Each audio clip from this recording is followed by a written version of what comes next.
Hi, my name is EJ Massa. I've removed several parts of my brain so that I can enjoy Game of Thrones. I removed the part of my brain that cares about distance. I've removed the part of my brain that cares about the flow of time. I stabbed my brain several times so that I can overlook any plot efficiencies. But I think I'm at my limit. If I remove any more parts of my brain, I might just drool and clap at any vaguely Game of Thrones shaped things, regardless if the story makes any sense. I'm truly in awe with how stupid this episode is. At least from a story perspective. The acting, directing, cinematography, and production really have never been better, which makes it all the more disappointing that the underlying story is so rotten. Let's just get right into it. First off, I like this little previously on bit. I feel like it does a way better job of setting up Dany's madness than this season has. He has the better claim to the throne. Every time a Targaryen is born, the gods flip a coin. It's really effective with the overlaying of voices about Targaryen madness. Varys is writing treason scrolls. Treason, treason, committing treason today. I used to be the smart character on the show. There's only one smart person. It's me. One of his little birds comes in and complains that spying is hard. Sometimes, little bird, you have to put all your money on black. The more you bet, the more money you get. What if the ball lands on red? But think of all the money you could have if it doesn't. What does any of this have to do with spying? I love gambling. Jon meets with Varys on the shore. The writers gave up on writing things for Varys, so they just have him quote the coin toss line and the power resides where people think it resides line. Maybe if he quotes all these lines, people will still think this is Game of Thrones. Jon, I know about your egg. Fucking Sansa. Mind if I openly talk about treason with you? I'm the smart one, it's me. Tyrion breaks the news to Dany, but she's already figured it out. Everybody betrayed me. I fed up with this world. Make sure to get a close-up of her face, crazily looking out the window, to quickly sell her madness. Sell to the audience fast. The runtime is quickly depleting. Varys takes off his rings. Maybe if I don't look fabulous, they'll take pity on me and won't burn me. Varys, we sentence you to death for not being fabulous enough. God damn it. Then he burns. I didn't much care for this ending for Varys. He's one of the best political minds on the show, and suddenly he becomes a bumbling idiot openly discussing treason. It didn't sit right with me. This is Missandei's only possession that she brought over the narrow sea. Her margarita machine. Grey Worm solemnly burns it, thinking about the beach. Dany comes to Jon. I'm feeling like committing genocide. Will you please have sex with me? I can't get over the aunt thing, so genocide it is then. Tyrion tries to convince Dany that genocide is a bad look for a leader. Can't be a tyrant if there's nobody left to rule. Well, you can at least stop killing people if they ring the bells. Bells mean surrender, I think. Bells mean surrender? What did bells mean in the last siege of King's Landing?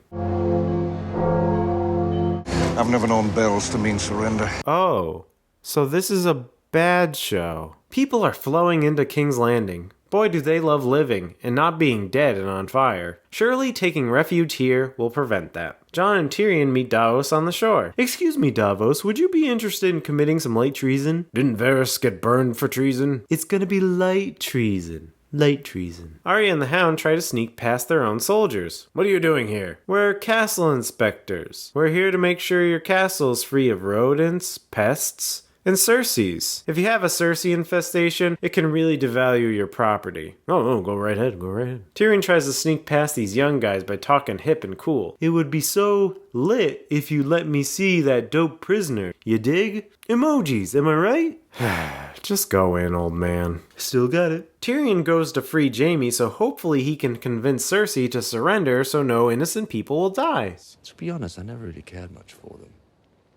Innocent or otherwise. Isn't that the whole reason why you're the Kingslayer? You killed the king when he wanted to burn them all? You traded your honor for the lives of innocents. Did you forget? Did the writers forget? Whatever. I truly did like the scene between Tyrion and Jaime. It's scenes like this that were missing from The Long Night. It was sweet and a fitting end to their relationship. All cute children and mothers into the Red Keep. The more cute, the better, for story purposes. Monster men and murder girls are welcome too. Jaime, you just got caught because you're flashing around that golden hand. Quit waving it around. You must have a fetish for getting caught. Oh, it's Harry Strickland.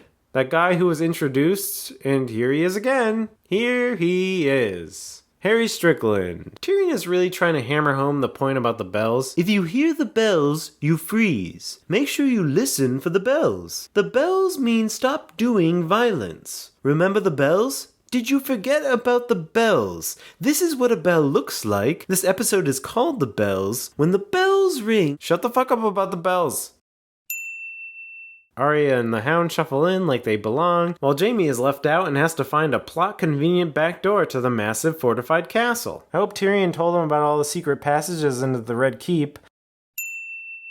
All the crossbows are armed and ready. They are so deadly. They ripped apart ships like butter, have pinpoint accuracy to shoot dragons multiple times out of the sky. They will be a force to reckon with. They will be up. No, they just burned. They just burned all easily. See, this is the issue. Euron should have been manning the thing. It's not about the tools, it's about the skill of the person behind those tools. Also, terrible storytelling. Harry effing Strickland. I can't wait to see what the Golden Company will do. They hyped them up for episodes, and they're all on fire.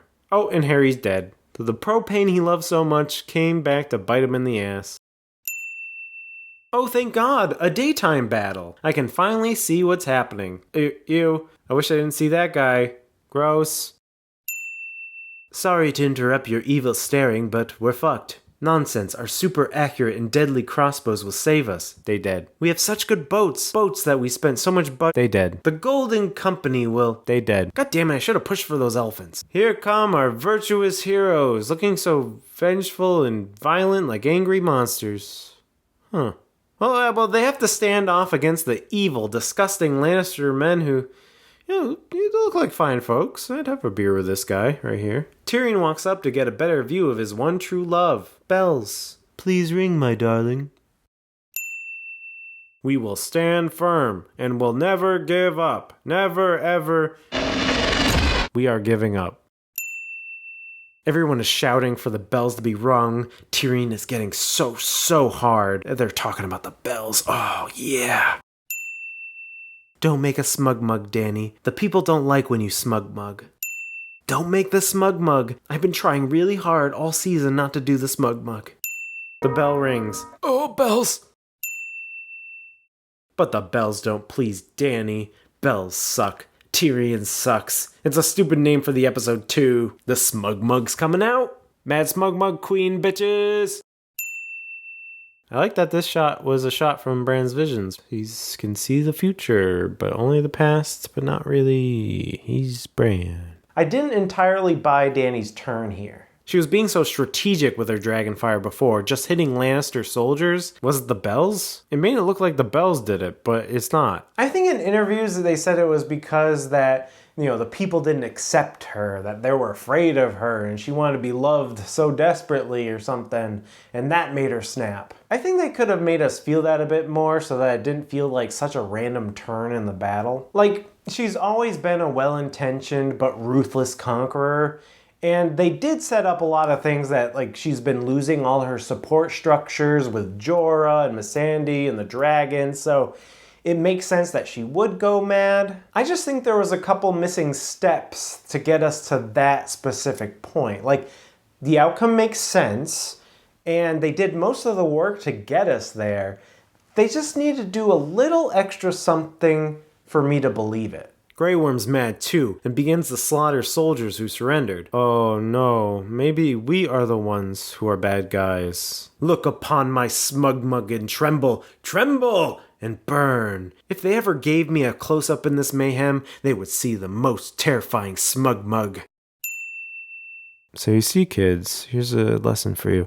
If the Battle of Winterfell was like World War II, then the Siege of King's Landing is like the Vietnam War. This is EJ's understanding of war and history as it relates to Game of Thrones. Please subscribe to my newsletter at ejhistory.biz.gov@hotmail.pizza.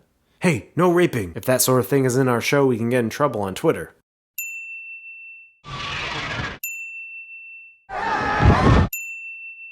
Euron swims to exactly where Jaime is to get into the castle because this is the stupidest thing ever. Like, so laughably stupid, I don't even know how to joke about it. And then they have a fight. The dragon is being a WMD, while the most pointless and dumb fight is happening at the base of the castle. I feel nothing. Like, this point, right here, is the most nothing I've felt for what's happening on screen. Just so absolutely nothing. Final tally, 17. Qyburn thinks that Cersei should take a break. You see, these men stabbed each other, but Jaime, he is the best stabber. But Euron says he is happy with how good he stabbed Jaime, even though he is stabbed to dead himself. Oh, thank God the sequence is over. Good riddance to Euron Greyjoy. It's fascinating. He had his hands on so many major plot points, all the while being a wholly uninteresting character. It's a feat, and good riddance. Arya and the Hound made their way to the Red Keep. Go home, Arya. Do you want to be like me? Sorta. But I'm twisted by revenge. It's a good life goal. If you die here, you won't be able to murder anymore. Oh, good point. I have to be alive to kill. Here we go, guys. Clegane Ball! Where's my hype graphic? Where did I put it? Oh, I put it in this chest. That's right. Get it out. Dust it off. You mustn't fight. Shut up, old man. Curse be the hype slayer. Oh, here we go. Get hype! Excuse me, mind if I scooch by for a second? I'm just gonna scooch by. Unbridled fan service coming right up. You were right about me. Jaime meets Cersei in the big map room. Reunited. It's so sweet. Did you send an assassin to kill me in the previous episode? Shh, don't think about it. The writers certainly didn't. The Hound impales the mountain, and he takes off his armor because he went to the Ramsay Bolton school of less armor means more invulnerability. Arya runs through the street, witnessing the mayhem. Have you seen my wife? That's not a very detailed description of your missing wife, so I can't tell you. The Mountain tries to give the Hound the Oberyn Martell special, but gets stabbed in the head. Sorry, Hound, this isn't Night of the Living Dead rules. This is more Return of the Living Dead rules. Anyways, Clegane Bowl was big, it was dumb, it was silly, and I loved it. So Clegane Bowl was over-the-top fan service, but I thought it was pretty smart story-wise to tie it into Arya's revenge plot, even if it was a bit rushed. I mean, Arya made the decision not to take revenge while she was in the Red Keep, walls crumbling around her. They had a whole trek from Winterfell to King's Landing to discuss this. Must have never came up. What doesn't quite work as well for me is the numerous death fake-outs while roaming the streets of King's Landing. I get it, they needed a character that we care about on the street to make us feel the carnage of the common person, but I feel like there was way too much runtime spent on it. Tragically for Tyrion, the bell collapses. Tyrion is just cursed when it comes to relationships.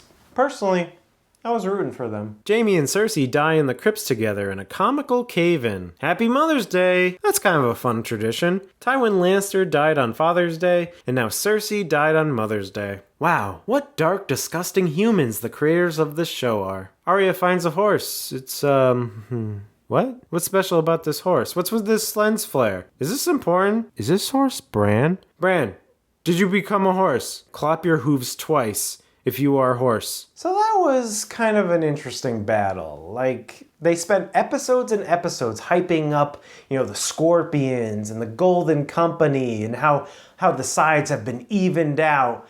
And then it ended up being a one-sided slaughter. They just mowed everything down with no problem, so I wish there was a little bit more resistance. I'm not surprised that this episode is ultimately disappointing for a lot of people. For me, the point of no return was really in season 7 with Beyond the Wall. I mean, I thought that was such a catastrophic plot point that it'd be difficult to recover from it. And I don't think they ever did. This is just the writing that we've come to expect. And what it comes down for me in this episode is that they didn't do a lot of the work to earn their moments. And if they did do work, it was lazy and rushed. I actually don't mind where the characters ended up. Dany going mad, Jaime poetically dying with Cersei, and Arya realizing her dream of becoming a parkour master. It just needed more space to play out and build up to. And in Dany's case, they stupidly rushed for her to be in this place with dumb plot contrivances like Euron's 360 no-scope of Rhaegal, Missandei kidnapped and killed, and Varys' clumsy treason. It makes the final turn feel much more hollow. And with Jaime, he had this beautiful capstone to his relationship with Brienne, only to go immediately back to Cersei, which again, I don't think is uncharacteristic, and it is rather poetic they died together, but the only lead up was Sansa saying a mean, rude thing to him? Also, Cersei just sent an assassin to murder him. What the hell? It gave me whiplash, it felt unearned, and it kind of ruined the Brienne moment in retrospect.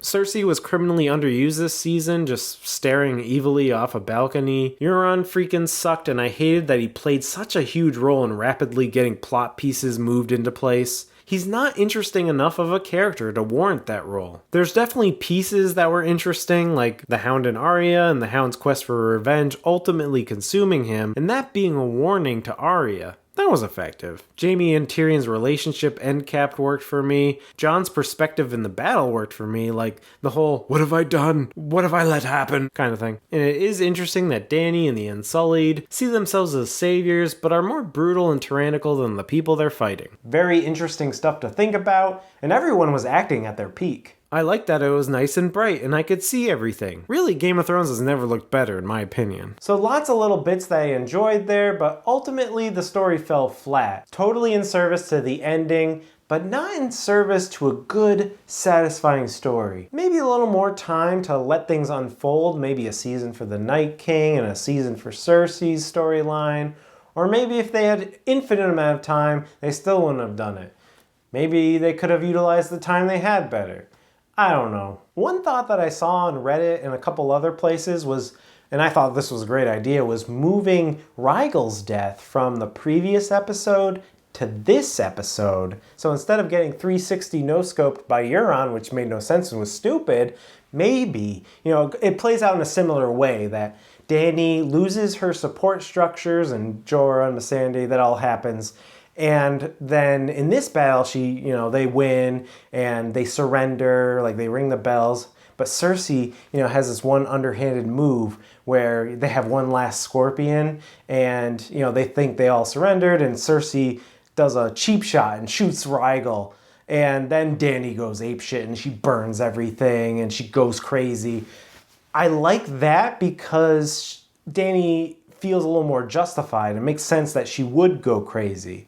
And it also makes it a little more thorny because if they want to remove her from power, she can still be crazy and a little bit right. And I like that. The way they did it makes Dany look like a complete shitheel. So obviously unfit to rule. Wish it was a little more complex. So in conclusion, much like Dany, this show thinks that the ends justify the means, even if those means are rushed, lazy, and contradicting. Still some interesting stuff there. I don't think it was all bad. It wasn't a complete failure, but it did fail a little. Well, I'll see you next week when it's going to be the final episode of Game of Thrones. My goodness. We'll see if it all comes together. Until next time, bye.